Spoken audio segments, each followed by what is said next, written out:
Dobrý deň, milí diváci. Je tu nový mesiac a s ním vám prinášame aj ďalšie vydanie televíznych novín nielen z pôdy Katolíckej univerzity. Vítajte pri ich sledovaní.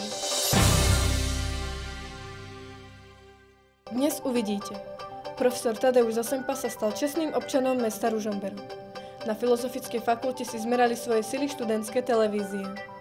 Hosťom na Katolíckej univerzite bol tentokrát monsignor William Judák. Mesto Ružomberok udelilo významné ocenenie.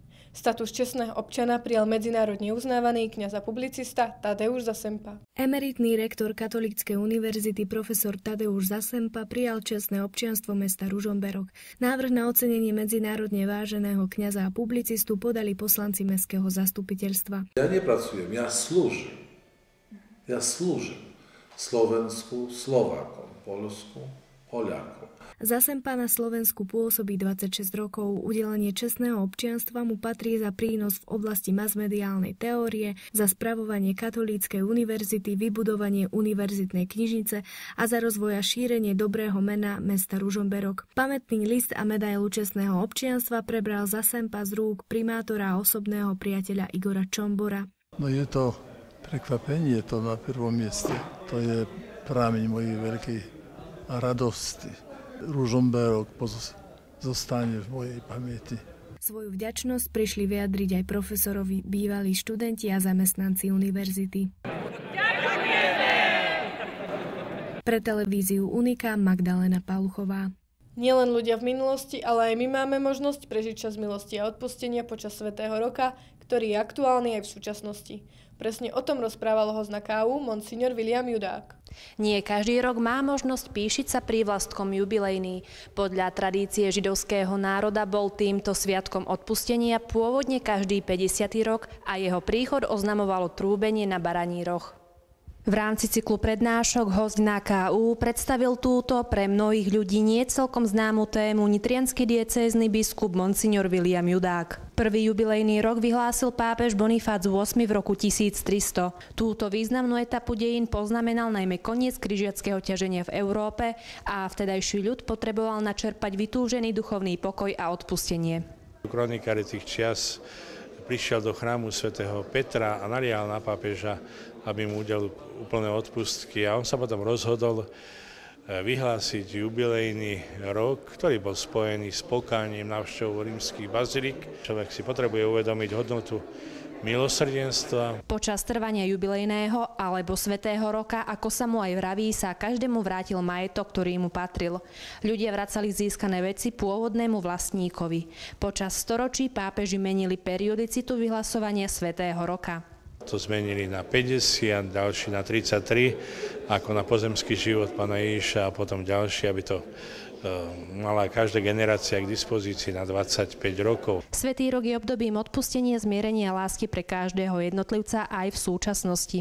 Pre mňa rok milosrdenstva znamená aj taký pohľad do vlastného vnútra, porozumieť, že ktoré sú tie veci, ktoré ja musím napraviť. Jednak voči Pánu Bohu, ale aj voči druhým ľuďom. Vzťahy, čo sa týka priateľov alebo aj rodičov, tiež, takže si s nimi tak rozumiem a snažím sa aj žiť podľa toho. Že to je veľká milosť aj pre mňa, aj vidím okolo seba ľudia, ktorí to naozaj využívajú a tie možnosti, ktoré sa ti Otec dal, tak naozaj sa prejavujú v ich živote. Jubilejný rok môže byť riadny, ktorý má stanovenú dobu vyhlásenia každý 25.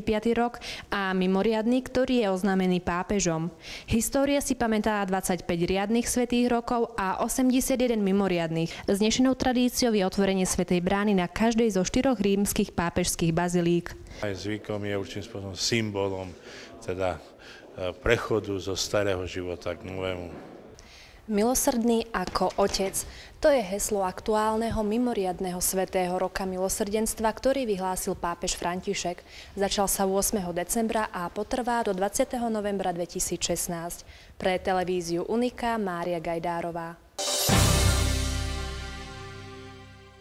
Šéf-redaktor portálu aktuality.sk Peter Bárdy po roku a pol opäť zavítal na pôdu Katolíckej univerzity. Podľa jeho slov sa z aktualit stalo seriózne, mienkotvorné médium bez existencie cenzúry a akejkoľvek vyhradenosti. Za úspech pokladá vytvorenie investigatívneho tímu novinárov, ako aj získanie silných komentátorských mien Mareka Vagoviča či Daga Daniša. Spolu so šéfredaktorom prišli aj bývalí absolventi Katolíckej univerzity Michal Badín či Tomáš Kyseľ, ktorí sú dnes súčasťou webového portálu. Študenti dostali možnosť uchádzať sa aj o žurnalistickú prax. Dávať šancu mladým nepokladá za riziko. To bola moja najväčšia chyba, keby som odpílil mladých žurnalistov a to by bolo úplne že proti tomu všetkému, ako sme budovali aktuality. Aktuality vždy boli postavené na tých mladých, dravých žurnalistov, ktorí nám pomohli, aby sme sa stali tým naozaj s tými aktualitami, ako sme dneska. V priestoroch univerzitnej knižnice je na modrom podlaží sprístupnená fotografická výstava Power of Color. Ide o fotografie študenta Katolíckej univerzity Roberta Šveca, v ktorých sa venuje makrofotografiám a scenériám prírody, kde je najdôležitejším prvkom farba. Univerzitná knižnica tak pokračuje v projekte Môj priestor. Ružomberok hostoval záverečný turnaj Stredoeurópskej ligy v basketbale žien Final Four 2016. Fanúšikovia tohto športu tak mohli vidieť zápasy 4 najlepších družstiev. V súboji o 3. miesto sa stretol domáci tím s českým Kara Trutnou. Druhú priečku získali rakúske Flying Foxes a zaslúžené prvé miesto si odniesla rumunská Alba Julia. Prvý ročník súťažnej prehliadky študentskej televíznej tvorby niesol názov Instelkom 2016. Zástupcovia televízií tak mali možnosť zabojovať o umiestnenie v rebríčku. Domáca televízia TV Unika, ktorá súťaž zastrešila, zároveň získala 2. miesto. Filozofická fakulta privítala poprvýkrát zástupcov 4 univerzitných televízií. Súťaž niesla názov Instelkom. Študentská televízia Unika usporiadala v spolupráci s Filozofickou fakultou a katedrou žurnalistiky prvý ročník súťažnej prehliadky študentskej televíznej tvorby. Naším cieľom bolo vytvoriť priestor pre študentské televízie, aby mohli prezentovať svoju tvorbu a zároveň ju porovnať s ostatnými študentskými televíziami. Taktiež dostali spätnú väzbu od porodcov, ktorí sú z profesionálnych televízií. Okrem domácej televízie sa do súťaže zapojila televízia ITčko zo Žilinskej univerzity, študentská televízia EŠTV z Košíc a televízia Mediálka z Prešova. Táto súťaž ma veľmi obohatila, ja si myslím, že práve o skúsenosti. Hlavne to, že som sa stretla so skvelými ľuďmi, ktorí sú v podstate mojimi kolegami. Príjemná atmosféra, skvelí ľudia, úplne super.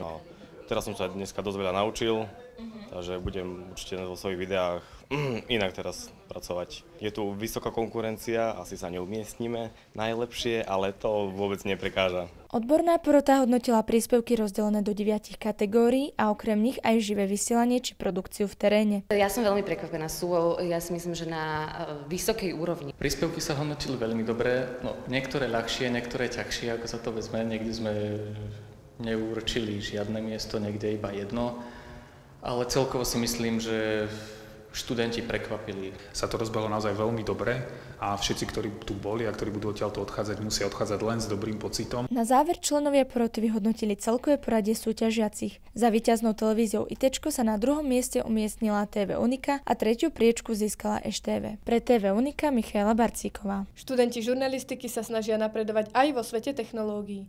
Nebáli sa vyskúšať si tvorbu príspevku pomocou mobilného telefónu, ktorý nahradil nielen ťažkú kameru, ale aj strižňu. Výsledok môžete vidieť na záberoch z obchodného centra Laugarício. V meste módy sa jeho návštevníci mohli pozrieť na práce a tvorbu remeselníkov či umelcov z Trenčianskeho regiónu.